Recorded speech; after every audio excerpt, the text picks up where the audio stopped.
हाँ जी, सामूहिक सुरक्षा से अभिप्राय है जो आज का हमारा टॉपिक है। सामूहिक सुरक्षा।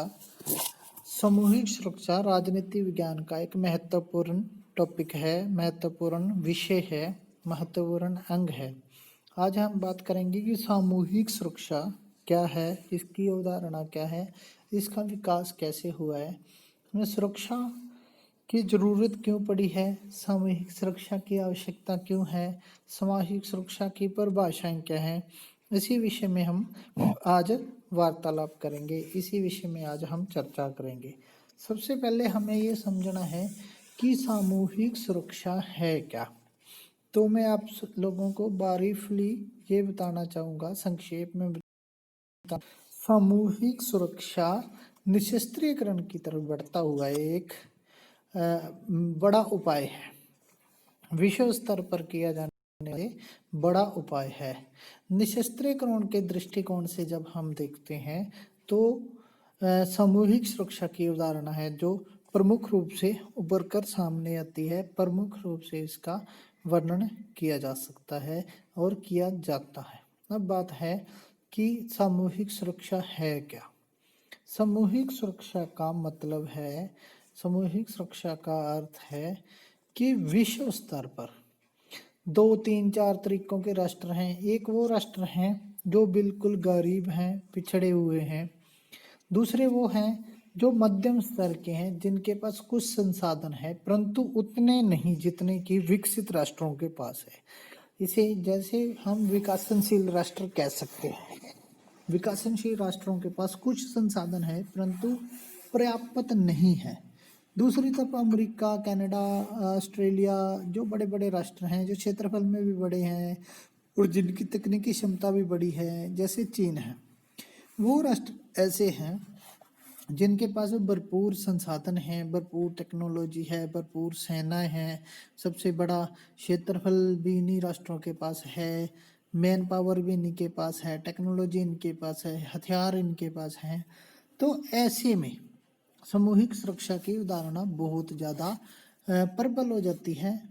सामूहिक सुरक्षा की उदाहरणा बहुत ज़्यादा महत्वपूर्ण हो जाती है। क्योंकि सामूहिक सुरक्षा अगर ना हो, अंतर्राष्ट्रीय स्तर पर हम राष्ट्र संघ के संदर्भ में बात करते हैं तो राष्ट्र संघ में भी एक सामूहिक सुरक्षा की उदाहरणों को पर बल दिया गया है। अब बात आती है कि इसका अर्थ क्या है। अर्थ समझने के लिए हमें ये समझना होगा कि एक तरफ विश्व के राष्ट्र हैं जो बहुत ज़्यादा शक्ति से संपन्न है, शक्तिशाली राष्ट्र हैं, जैसे अमेरिका है, चीन है। दूसरी तरफ है नेपाल, भूटान जैसे छोटे राष्ट्र हैं। ये जो राष्ट्र हैं वो कलेक्टिवली भी उन लोगों का मुकाबला नहीं कर सकते या उन राष्ट्रों का मुकाबला नहीं कर सकते। एक तरफ नेपाल और दूसरी तरफ चीन है, एक तरफ हांगकांग और दूसरी तरफ चीन है, एक तरफ भूटान और दूसरी तरफ चीन है। ऐसे ही अमेरिका है, ग्वाटेमाला है, छोटे बड़े राष्ट्र हैं जो वो उनको संदर्भ में हम ले सकते हैं कि जिस राष्ट्र के पास सारी सुविधाएं हैं, शक्ति है, हथियार हैं, परमाणु हथियार हैं, मैन पावर है और बहुत बड़ा क्षेत्रफल है, ट्रांसपोर्ट के संसाधन है, वो जब चाहे अपने आसपास के राष्ट्रों को अपने अंदर मिला सकता है, उनको दबा सकता है, जो उनका नामो निशान मिटा सकता है। परंतु जो राष्ट्र संघ के स्तर पर जब हम बात करते हैं, इंटरनेशनल लेवल पे बात करते हैं, तो हर राष्ट्र को अपना अस्तित्व बचाए रखने का अधिकार है। और उसी कड़ी में राष्ट्रों ने मिलकर एक दूसरे के साथ मिलकर अपनी शक्ति को ज़्यादा बढ़ा लिया है। जैसे छोटे छोटे राष्ट्र 20 मिल जाए तो एक बड़े राष्ट्र का मुकाबला करने में वो सक्षम हो सकते हैं। और अंतर्राष्ट्रीय स्तर पर जितने भी बड़े यूनेस्को है, यूनाइटेड नेशंस हैं, उन प्लेटफॉर्म पर राजनीतिक स्तर पर वो अपनी बात को रखते हैं कि हमें इन राष्ट्रों से सुरक्षा दी जाए। और अगर कोई राष्ट्र किसी एक राष्ट्र पर हमला कर दे, आक्रमण कर दे, तो वो सभी राष्ट्रों पर आक्रमण माना जाएगा, हमला माना जाएगा। तो अब हम बात करते हैं कि सामूहिक सुरक्षा का अर्थ क्या है।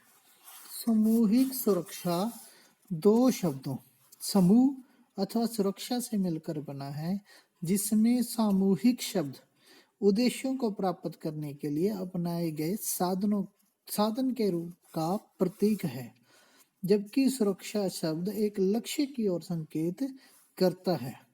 समूह के रूप में जब कोई प्रयास किया जाता है तो वो लक्ष्य को साधेगा। लक्ष्य क्या होगा? सुरक्षा। जो भी शक्तिशाली या आक्रमणकारी राष्ट्र हैं उससे खुद को कैसे बचाया जाए। इसी संदर्भ में परिभाषाएं हैं कुछ लोगों ने दी हुई हैं, कुछ विद्वानों ने। सबसे पहले आती है आइनिस क्लाड की परिभाषा। आइनिस क्लाड कहते हैं सामूहिक सुरक्षा शक्ति संतुलन और विश्व सरकार के बीच की व्यवस्था है। इसी प्रकार श्वार्जनर बर्गर कहते हैं कि सामूहिक सुरक्षा स्थापित अंतरराष्ट्रीय व्यवस्था के विरुद्ध किसी आक्रमण को रोकने और प्रतिक्रिया व्यक्त करने के लिए किए गए संयुक्त प्रयास है, सभी के मिले जुले प्रयास हैं, किसी एक राष्ट्र का प्रयास नहीं है। आगे बढ़ते हैं तो मार्गेंथो की बात करते हैं। मार्गेंथो कहते हैं कि सामूहिक सुरक्षा की कार्यकारी व्यवस्था में सुरक्षा की समस्या किसी अकेले राष्ट्र की समस्या नहीं है, वरन उन सभी राष्ट्रों की समस्या है जो इस व्यवस्था के अंतर्गत आपस में प्रतिबद्ध है। जो भी इस व्यवस्था में शामिल हैं सभी की समस्या है कि कोई भी राष्ट्र किसी पर हमला ना करे और कोई भी ऐसा काम ना करे जो अंतर्राष्ट्रीय स्तर पर उचित नहीं माना जाए। यहाँ पर एक धारणा आती है कि सभी को मिलकर एक बना दिया था, एक सब के लिए कह सकते हैं। मार्गेंथो कहते हैं कि एक सब के लिए और सब एक के लिए। फॉर एग्जाम्पल किसी एक राष्ट्र पर हमला होता है तो वो सभी राष्ट्रों पर हमला माना जाएगा और सभी उसका मिलकर मुकाबला करेंगे, डटकर मुकाबला करेंगे। अब बात करते हैं कि इसकी आवश्यकता क्यों पड़ी। संसार में छोटे बड़े बहुत सारे राष्ट्र हैं, वो एक दूसरे की तुलना नहीं कर सकते हम एक दूसरे के साथ। अमेरिका और नेपाल की या अमेरिका और चाइना की अमेरिका और हॉलैंड की कभी भी हम तुलना नहीं कर सकते, क्योंकि एक बहुत शक्तिशाली है जो विश्व का सिरमौर है। दूसरी तरफ हम एशिया में देखते हैं तो एक तरफ चीन है, दूसरी तरफ श्रीलंका या भूटान है। तो क्या चीन या भारत का वो मुकाबला कर सकते हैं? नहीं कर सकते, क्योंकि एक बड़े शक्ति संपन्न राष्ट्र है, दूसरी तरफ निर्बल राष्ट्र है। तो इसीलिए इसे स्थापित किया गया है सुरक्षा की दृष्टि से कि जब भी छोटे और कमजोर राष्ट्रों पर हमला हुए तो उसे सभी राष्ट्रों पर हमला माना जाए, सभी राष्ट्रों पर उसे आक्रमण माना जाए। अब हम बात करते हैं कि इस विषय सामूहिक सुरक्षा जो विषय है ये व्यवस्था कब आई, इसका विकास कब हुआ। सामूहिक सुरक्षा की दृष्टि से हम बात करते हैं तो अमेरिका के भूतपूर्व राष्ट्रपति वुड्रो विल्सन ने इसका श्रेय दिया जाता है। वुड्रो विल्सन को माना जाता है कि वुड्रो विल्सन की ये अवधारणा थी, परंतु ऐसा नहीं कि वुड्रो विल्सन से पहले किसी ने ये अवधारणा नहीं दी या कोई ऐसी चिंता जाहिर नहीं की। हालांकि 17वीं शताब्दी में भी सामूहिक सुरक्षा की और कलेक्टिव सिक्योरिटी की, यानी कि सभी को मिलजुल कर आक्रमणकारियों का विरोध करने की जो कॉन्सेप्ट था वो पहले ही आ चुका था। इसी संदर्भ में बहुत सारी संधियां भी हुई है। 19वीं सदी की बात करें तो विलियम पेन तथा विलियम पिट ने यूरोप में शांति और सुरक्षा बनाने हेतु सामूहिक सुरक्षा जैसी अवधारणा का विचार दिया था। सामूहिक सुरक्षा व्यवस्था का वास्तविक जन्म हम 20वीं सदी से ही मानते हैं क्या है, ये कह सकते हैं कि आधुनिक युग में ही हुआ है। 1910 में अमेरिका के ही राष्ट्रपति थे थियोडोर रूजवेल्ट, उन्होंने कहा था कि शांति सामूहिक सुरक्षा है जो शांति प्रिय महाशक्तियां एक शांति संघ का निर्माण करके बना सकती हैं अथवा जान के निर्माण करें तथा न केवल उनके बीच शांति स्थापित बल्कि किसी दूसरे